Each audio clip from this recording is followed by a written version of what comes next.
Cuando el miedo cambia de lado, la historia cambia de rumbo. Chile dejó de aceptar explicaciones y exigió decisiones.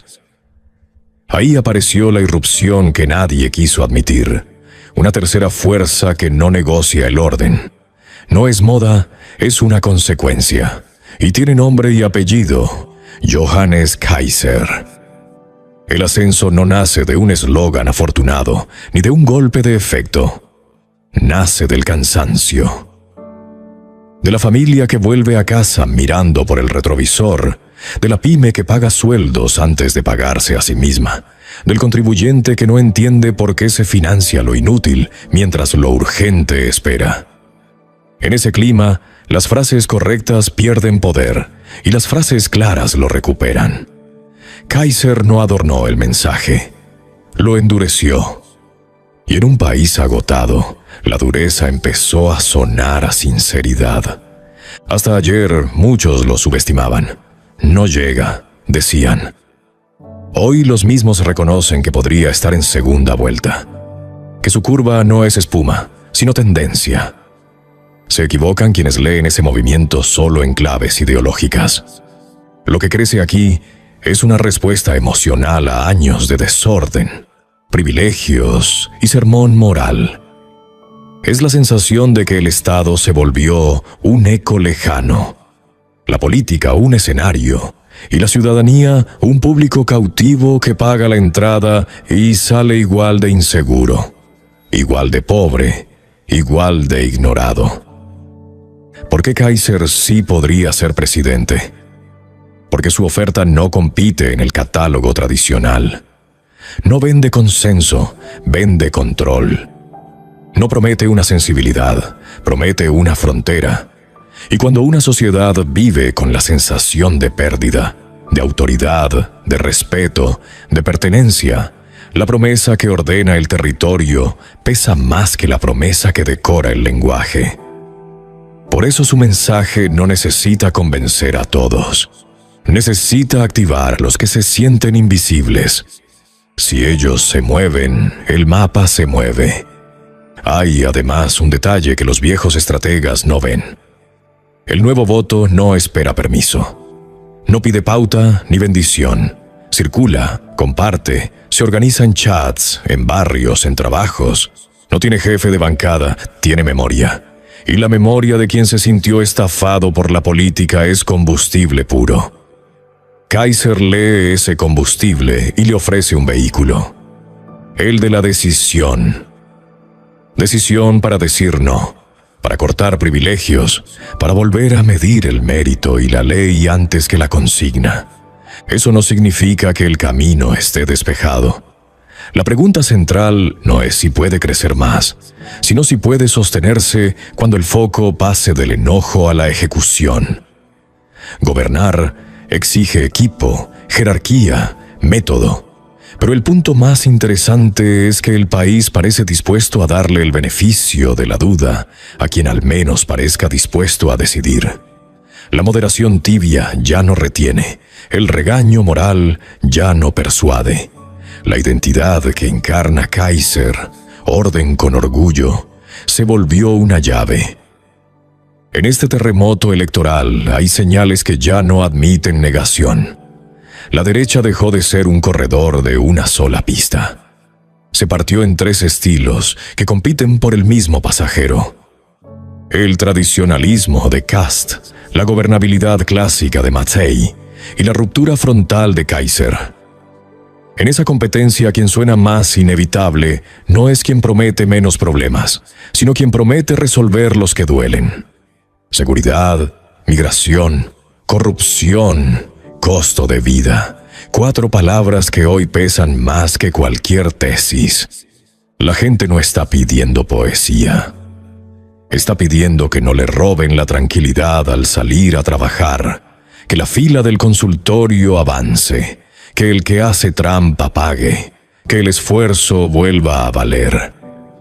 Cuando esos deseos básicos se vuelven agenda, el carisma pierde peso y la claridad lo gana. Kaiser no es carisma, es claridad contundente. Esa es su virtud y su riesgo.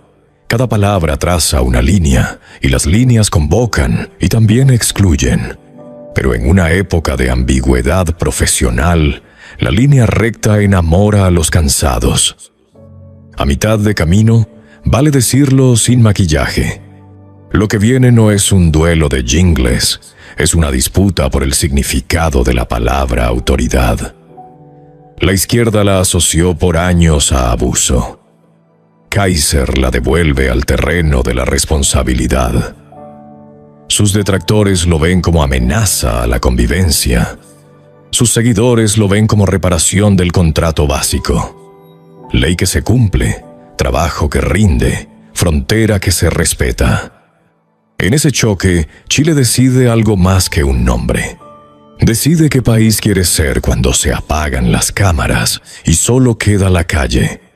También pesa la biografía colectiva. Una parte del país siente que se rieron de su fe, de sus costumbres, de su esfuerzo, que le cambiaron el idioma a la realidad y después le exigieron aplaudir. Kaiser funciona como válvula. Permite decir basta sin pedir disculpas. Ese permiso no es odio, es cansancio. Y el cansancio, cuando encuentra voz, se vuelve movimiento. Si ese movimiento llega a segunda vuelta, el escenario deja de ser hipotético. La pregunta se vuelve práctica. ¿Quién puede gobernar con autoridad sin volverse autoritario? ¿Quién puede ordenar sin humillar? ¿Quién puede exigir sin destruir? En esa conversación, Kaiser llega con ventaja narrativa, porque posicionó su virtud en el problema exacto que quema a la mayoría. La sensación de que nadie decide nada y todos cobran igual. Allí radica la fuerza de su candidatura. No compite por simpatía, compite por eficacia. Pero la eficacia no se declama, se demuestra. Por eso estas 2 semanas sin encuestas se convertirán en un examen vivo, donde no cuentan los números nuevos, sino los gestos. ¿Quién marca la cancha? ¿Quién comete errores? ¿Quién instala agenda? En ese teatro sin gráficos, la voz que parezca más resuelta ganará la escena. Kaiser lo sabe, sus adversarios también. Y el público, por fin, tiene la oportunidad de mirar más allá del titular y escuchar qué tono queda cuando se apaga el ruido. Este es el temblor que muchos negaron. No se resuelve con un spot simpático ni con un panel de expertos. Se resuelve con hechos. Y por eso, por primera vez en mucho tiempo, una parte del país mira a un candidato y no le pide que guste, le pide que mande. Esa inversión del deseo explica el ascenso. Kaiser no inventó la grieta, la nombró. Y al nombrarla, obligó a todos los demás a reconocer que el suelo ya no es el mismo. El mapa cambió. Y quien no lo entienda, quedará debajo de sus escombros. Kast y Matthei miran el mismo temblor y llegan a conclusiones opuestas. Los dos saben que la derecha ya no es un solo río, pero todavía caminan por cauces antiguos. Kast confía en la lealtad de quienes creen que el orden no se negocia y que el país necesita una mano firme conocida. Su nombre tiene historia, su marca es reconocible. Su discurso ha sido coherente a costa de no gustar a todos. En tiempos de zozobra, la coherencia es refugio, pero el refugio también puede ser un techo bajo. Cuando el ánimo nacional pide novedad, la coherencia se confunde con repetición. Eso es lo que hoy lo amenaza. Su virtud, ser siempre el mismo, corre el riesgo de parecer incapacidad de sumar a quienes temen el salto al vacío, pero también desconfían del libreto de siempre. Kast irradia convicción, sí, pero el terremoto no premia al que se mantiene quieto, sino al que se mueve en el momento exacto. Su fuerza real está en 3 cosas que no se evaporan: una base disciplinada, una estructura política que aprendió a competir sin complejos y una agenda simple que no necesita traductor. Seguridad, frontera, ley. En estos tres ejes, nadie duda de lo que quiere. Esa nitidez es un arma. El problema aparece cuando la nitidez se topa con la fatiga. Una parte del electorado siente que ya escuchó esa propuesta, ya la probó en su cabeza, ya la discutió en su mesa, y sin embargo su vida cotidiana no mejoró. No es justo cargarle al candidato el peso de todo lo que no ocurre, pero la política es percepción, y la percepción de más de lo mismo es un lastre. Kast sabe que si se mueve mucho, pierde identidad, y si no se mueve, nada pierde aire. Lo que antes era una autopista, hoy es una cornisa. Matej, en cambio, juega a otra cosa. No viene a incendiar, viene a administrar. Su promesa no es mística, es práctica. Yo sé hacerlo. En un país que lleva años de prueba y error, la idea de que alguien ponga orden con experiencia suena razonable. Su temperamento es autoridad sin grito. Su biografía, una suma de gestión y supervivencia. Para un votante cansado de ideologías, Matej es la jefa que llega a una oficina caótica y ordena carpetas, personas y prioridades. Su fuerza no es el dogma, es la sensación de que las cosas con ella funcionan. Eso enamora al centro silencioso, al contribuyente que quiere previsibilidad y no épica. Pero su debilidad la persigue como sombra. La palabra establishment. En una hora histórica en que la emoción dominante es el resentimiento contra los privilegios, el apellido que huele a sistema paga peaje. No por lo que haga, sino por lo que simboliza. Cada gesto de prudencia se interpreta como cálculo, cada puente como concesión, cada matiz como tibieza. Y quien compite en una pista donde los rivales ofrecen certezas tajantes, corre el riesgo de parecer una respuesta correcta en un examen que el país dejó de rendir. Matej tiene equipo, oficio, método. Lo que no siempre tiene es viento. Y sin viento, hasta el mejor barco navega lento. Entre ambos, Kaiser se vuelve problema y oportunidad. Para Kast, porque le quita el monopolio del orden sin pedirle permiso. Para Matej, porque le arrebata el lenguaje de la decisión, dejándola atrapada entre la gestión y la expectativa de un golpe de timón. El ascenso de Kaiser no solo le roba puntos a sus rivales, les roba el tono.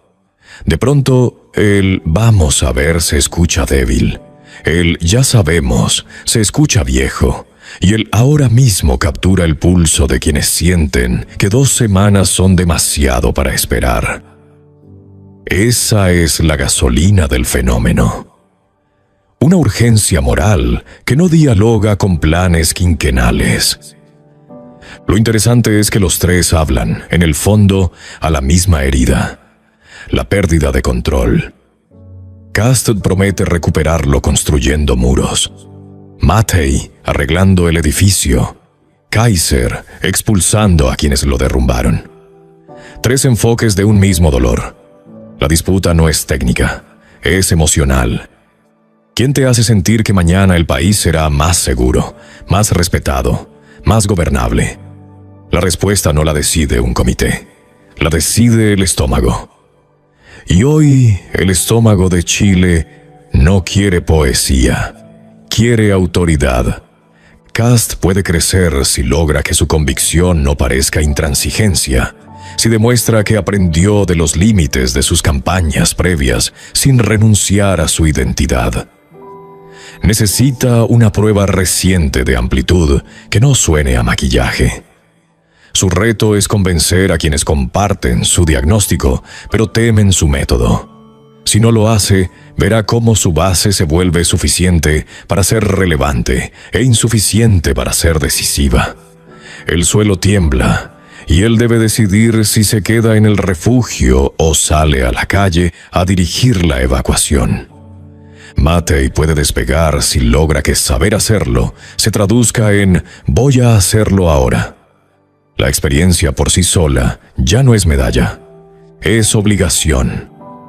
El país no recompensa currículums, recompensa coraje con resultados. Si su relato logra unirse a una idea fuerza, una sola, que toque el nervio del presente, seguridad con manos limpias, por ejemplo, puede absorber al moderado que desconfía del choque frontal y al indeciso que quiere dormir sin miedo.